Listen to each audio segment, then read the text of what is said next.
Let's learn about box plots. Let's talk about box plots. I really like box plots. What we need to do is break our data down into quartiles. And let's, rather than just show you the whole data set, this is the eruption duration. These are Old Faithful eruption durations. So eruption duration.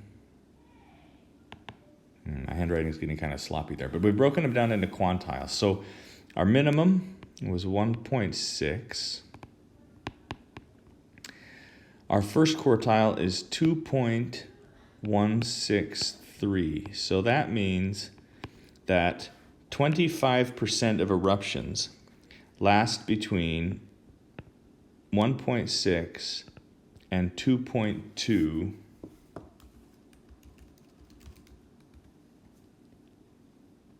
minutes.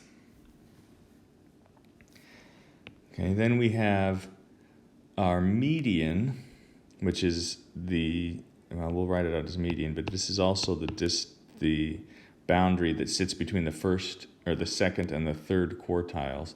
So that was 4 minutes exactly. So that means that another 25% of eruptions,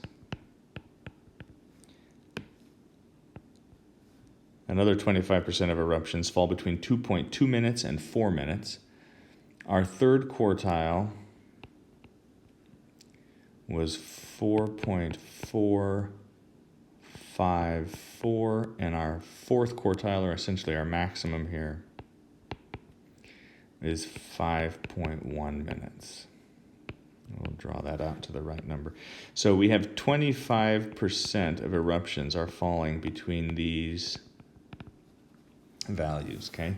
Our box plot is just a really great way of showing that information graphically. So we have over here on our y-axis, we're going to start with our minimum here was 1.5. And our maximum is just a little bit over 5, so we'll have our 5 up here. So this would be 2.0, 2.5, 3.0, 3.5, 4.0, and 4.5, okay? And the first thing that we're going to do is look at our median. It was right at 4. So we're going to come over here and make a big thick line at 4. So that suggests our median. All right, the next thing that we want to show are the two quartiles. So our first was at 2.1. So just above 1, we're going to make a line, excuse me, a line just as wide, just as long, but quite a bit thinner. Sorry. And our third was at 4.4, about 4.5, so we're going to put a line right up here. Okay? And we call that a box plot because we turn this into a box. Okay? Then we have our min was at 1.6, and our max was at 5.1. So 2 more horizontal lines, and we connect these with whiskers. Okay, so this is a box plot. It shows all of these 5 measures. All right, here's our min, here's our second quartile, here's our median, here's our fourth quartile.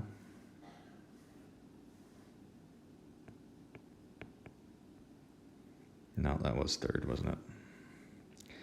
It's the boundary between the third and the fourth. And then here's our max. Okay, so these 5 summary statistics are shown on the graph together. That means that 25% of our data of eruptions fall within this window, 25% fall within this window, 25% fall within this window, and 25% fall within this window. And what I like about this is it shows that if the eruption is only going to last about 2 minutes, there's not a whole lot of variability here. You just have a pretty standard 2-minute eruption, right? If it's going to last more than 2 minutes, it could go all the way up to 4 minutes, So we have a lot of variety here, right? It becomes very unpredictable, that second quartile. Our third quartile is very flat, and our fourth is a little bit taller, right? So we have a lot of consistency. We have a lot of consistency here and here and here, but in this quarter, we've got a lot of interesting variation, right? So it just shows those 5 summary statistics graphically. The only other thing that maybe I should probably point out is if there were outliers, if there was one eruption, say, that lasted 7 minutes, it would put a dot up here.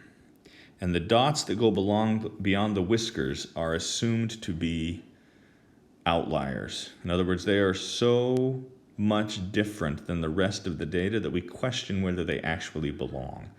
It's the statistics way of saying, hey, perhaps this was measured wrong, or perhaps some weird, freaky thing was happening, but we don't think that belongs. And of course, we could have, outliers that are shorter as well. But that's a box plot. I think they're really, really useful. The only other thing is, sorry, I keep thinking of other things here, huh?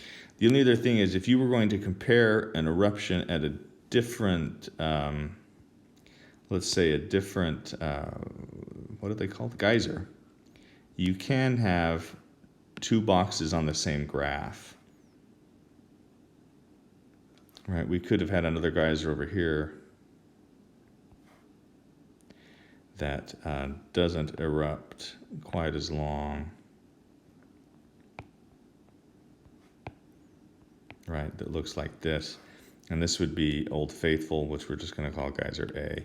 And this would be geyser B, right? So you can have a y-axis, an x-axis on this as well if you're comparing multiple data sets. But that is what a box plot looks like. Creating box plots in R is very easy. We're going to use the trees data set that comes with R. And just so that you become a little more familiar with this data, let's look at dimensions, names, and the first few values of these data. So we have 31 observations on 3 different variables. Those variables are girth, height, and volume. Girth goes to 1 decimal place, height is in whole units. I think this is in feet, and I believe this is in inches, and this is in cubic yards, volume of lumber in the tree once it had been harvested. So if we wanted to create a box plot of, let's say, the girth variable, the command is just box plot trees girth. So what I'm saying here is I want to create a box plot. That's the function that I'm using.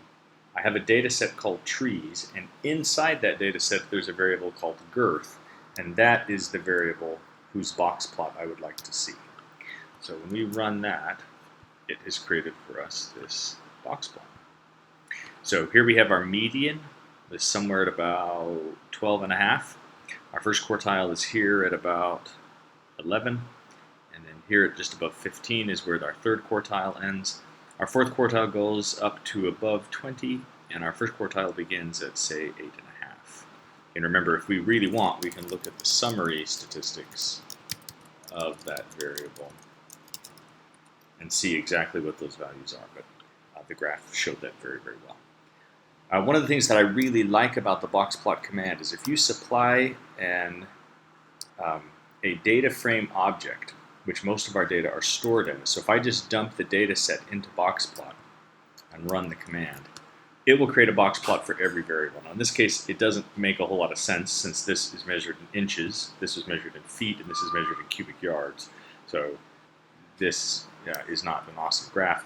But here we can see that we do have one outlier here in volume. We had one tree who produced much more wood than we expected based on its it just wasn't like any of the others. So there we have our whiskers.